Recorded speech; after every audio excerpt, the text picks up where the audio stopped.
Hey guys, Keith from the Ash and Fly Shop here. We recorded this episode of Doghouse a while ago. Figured it's probably important for us to put this out for you now. Seeing as everybody's home, quarantined with the coronavirus going on, you're probably driving each other nuts. You've seen everything on Netflix. You reorganized the garage already. Some good home cooking goes a long ways in keeping everybody out of each other's hair. So here it is. Hey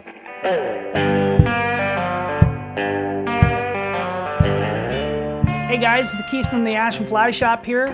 We've got one for you parents today, or you grandparents maybe. You got some kids that are picky eaters, you want to get them to eat. So we're gonna do macaroni and cheese and chicken strips, which what kid doesn't like that, right? It's not broccoli, so here we go.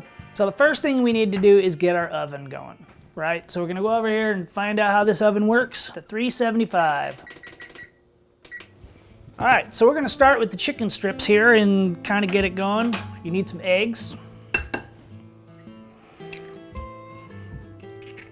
So we are just gonna whisk these up real good. I'm gonna take a little bit of this half and half. Get it in there.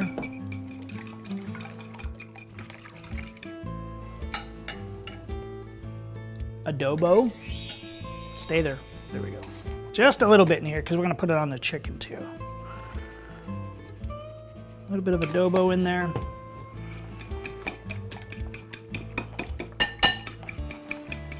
All right. Italian breadcrumbs. This one's a panko. I like it because it's a little bit thicker. Just get a whole bunch in a plate like that because you're gonna need it. So hardest part about this really is that we gotta cut up the chicken and bread it. So here's what we're gonna do with the chicken. We're gonna take, just because I don't want them too big, I'm gonna cut this in half. And I'm gonna trim up all these little fatty pieces and we're gonna get rid of those. You could do other things with them later, and then I'm gonna make just nice little strips, like so. All right, so that should be good for that. Wash your hands. You do not wanna get chicken goop all over the rest of your food. It'll get people sick. I'm getting my pan prepared for when I'm done with my chicken. It's gonna go right on my pan, and to do that, I'm just gonna take a little bit of oil, paper towel, and I'm just gonna rub that around the whole bottom of the pan here. That's gonna do a couple of things. It's gonna help the chicken to not stick, but it's also gonna help things get nice and golden brown. I almost forgot a really important part of this. Get some Parmesan cheese in that breadcrumbs of yours. Gives it a little bit more saltiness and some, kind of nice. Adobo.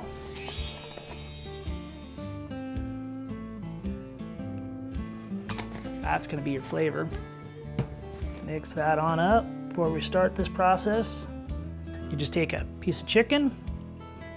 Some people like to try and keep one hand as a dry hand, one hand as a wet hand. That works for me sometimes. I'm going back in my egg. Back over here. And now what I'm gonna do is really push on that. Shake my extra, set it in the pan. All right. So, got our chicken ready, right? It's all nice and done. We got the oil on the bottom of the pan. I'm gonna go open up the oven here. Slide this in the oven. And I'm gonna forget about it for 10 minutes. Now I wanna make a point here. This is all raw chicken and we've got raw chicken in our breadcrumbs. This does not go back in the pot or anything like that, or in the container. We're gonna clean up really good. We do not wanna get people sick. All right, now we're gonna start the yummy part of this. I want to talk a second about cheeses. I've got 3 cheeses that I usually do here. First and most important, extra sharp cheddar. You can get the white stuff, the yellow stuff, it doesn't matter, but it has to be extra sharp. Regular medium cheddar. Parmesan. Can be Parmesan Reggiano, it can be Asiago, it can be any of the Parmesans that you want, but that's your saltiness right there. So here we go, we're gonna cut these up. I'm feeding the whole shop, so I'm gonna just use all of this, but if you're at home, half of one of these bricks is gonna be just fine for you.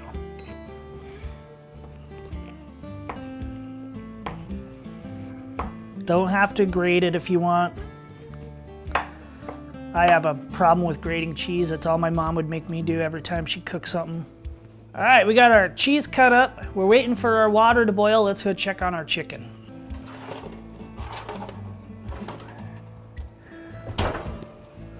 Another 5 minutes or so, and I think we'll flip those. Our water's just about to boil, so we're gonna put on our macaroni and cheese, or our macaroni, and then we're gonna start our cheese sauce. But what I wanna do here is get some salt. I want this pretty salty. And then get our macaroni in there. Get a good stir going so it doesn't stick. We're gonna come back to that in a minute here. Now it's time to make the sauce for the cheese sauce here. So what we're gonna do is we're gonna drop some butter into a pan, figure out which one of these turns on. And look, it's okay to pick this pan up if things seem like they're getting too hot. So now we're gonna add our flour, mix this up. I wanna get it so it's kind of cooking down and it's gonna boil a little bit. Or not boil, but bubble. See that? It's kind of coming together now. We're gonna slowly add some milk.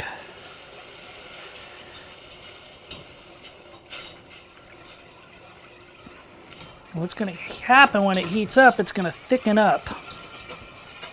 So just keep stirring this so you get all the flour chunks incorporated in the milk.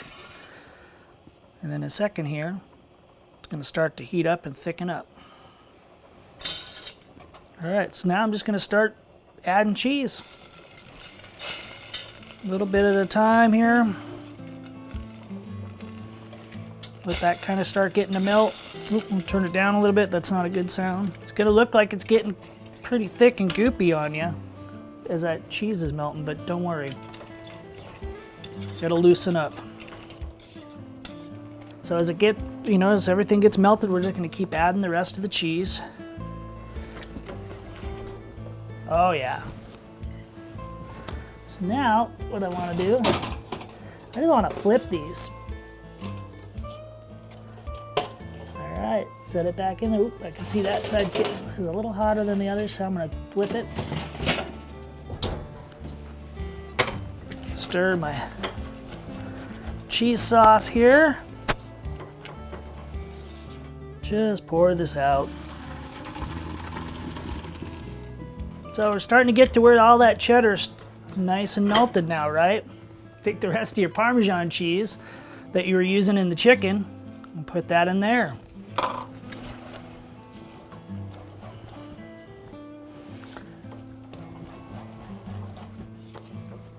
Now I got two secret weapons here that I use in my macaroni and cheese. At this point, I'm gonna take a small thing of sour cream and add that in there too. That's gonna really make this creamy and yummy. My other thing that I'm gonna do at this point is nutmeg. Get a good amount of nutmeg in there. I know people are gonna freak out and go, what are you doing? But trust me. You don't have to put it in there, but it's gonna add a really good flavor.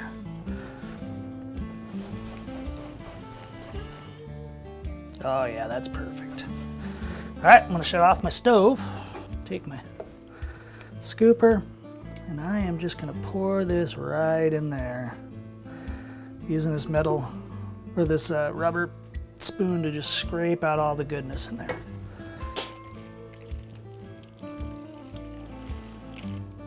Oh, look at that.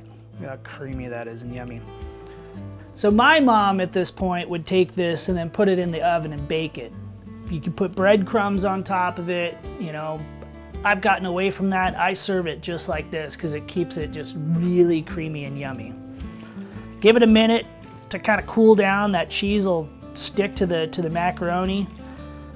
Won't just be sitting on the bottom of the pot there, but I guarantee you're gonna like this. Time to check our chicken for the last time, see where we're at.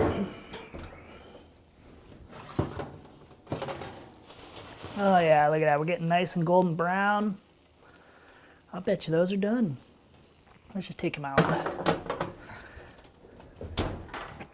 All right, so pretty simple at this point to plate this. Just go ahead and stir it up to get that cheese just all over the macaroni. Get a nice big scoop for people. And at my house, we typically eat our macaroni and cheese with a spoon because it's so creamy, otherwise you lose the cheeses. Take a couple of chicken strips, set them in there, and I guarantee any kid is gonna eat that and love it. So, once again, Keith from the Ashland Fly Shop. There's your dinner for your kids for the next couple of days. So, have a good day. See you later.